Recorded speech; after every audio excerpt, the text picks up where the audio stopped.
Service in Mobile has issued a severe thunderstorm warning for northeastern Escambia County in south central Alabama, southeastern Conecuh County in south central Alabama, south central Alabama until 11 a.m. Central Daylight Time.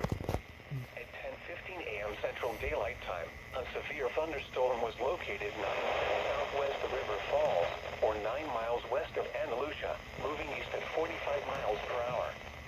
Hazard, 60 miles per hour wind gusts and quarter-size hail. Source, radar indicated. Impact, hail damage to vehicles is expected. Expected damage to roofs, siding, and trees. Locations affected include Andalusia until 2 p.m. Central Daylight Time for South Central Alabama. For your protection, move to an interior room on the lowest floor of a building. Torrential rainfall is occurring with this storm and may lead to flash flooding. Do not drive vehicles through flooded roadways.